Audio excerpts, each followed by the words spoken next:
should ADHD be treated? The name, unfortunately, belittles the condition. Therein is the name of ADHD that is the problem.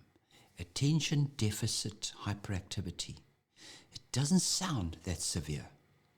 The name doesn't really describe the true impact of the condition.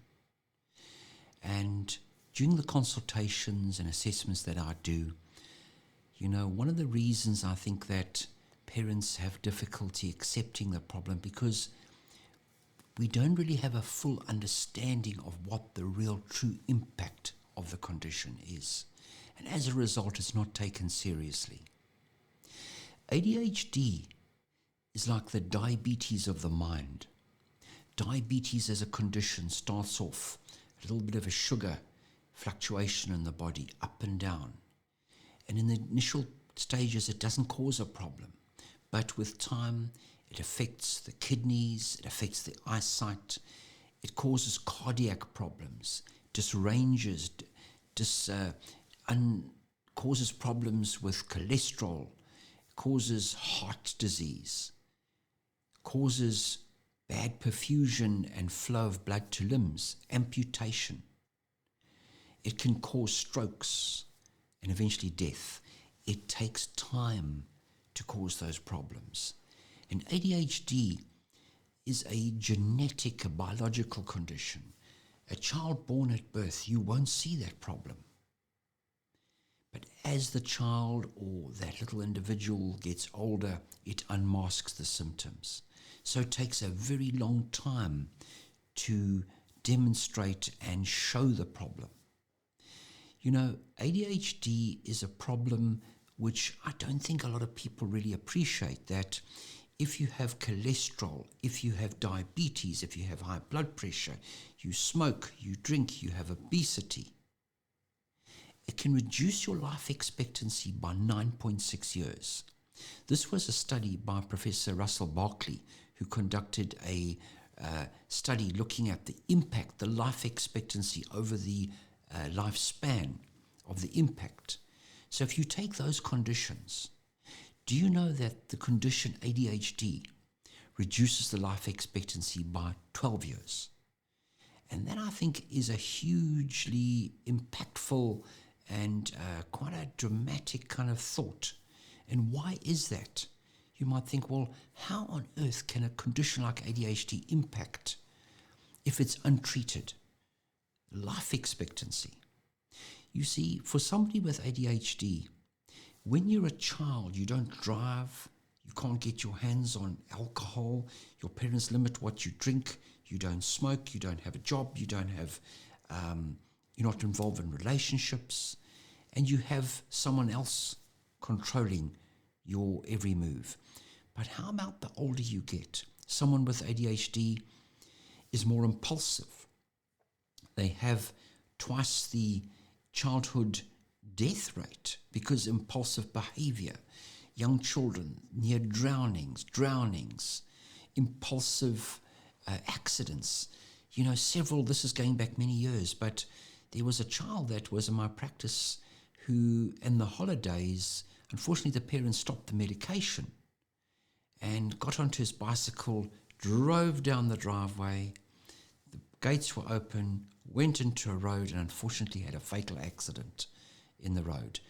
And, even during the lockdown, children whose medicine was stopped, they were doing crazy things at home, impulsive things, particularly boys, accidental overdoses, falling from trees, trying to behave like Buzz Lightyear, falling with style, skull fractures, back injuries.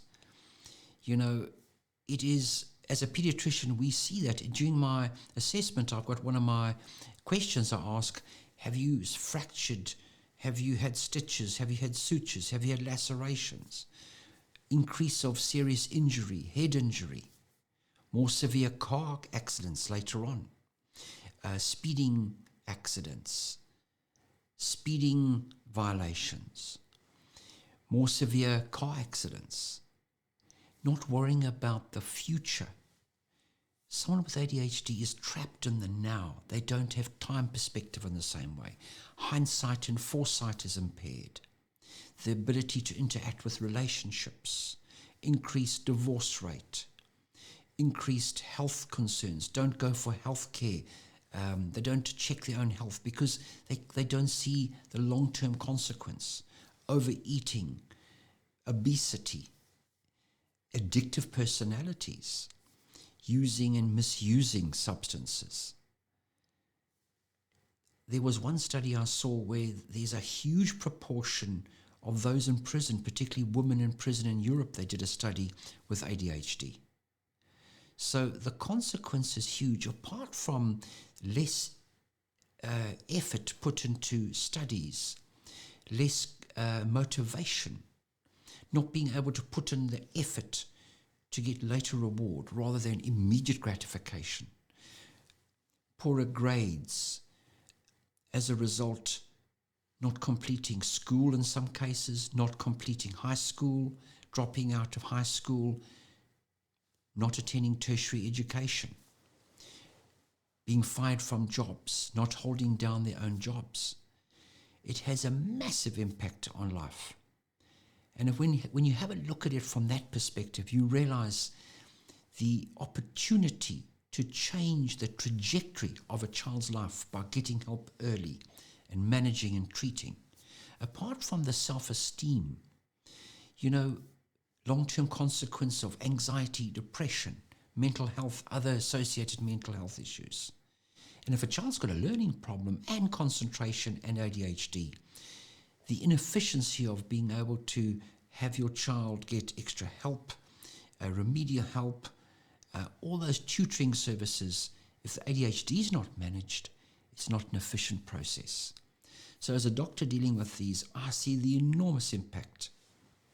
And it is a real thrill for me and a pleasure to be able to intervene and change the course of a child's life. And as a result, sometimes we are able to detect and pick up adults with these problems. And it's never too late to get help. So I hope that gives you a perspective as to how important the condition ADHD is to manage early, and it's never too late to manage the problem.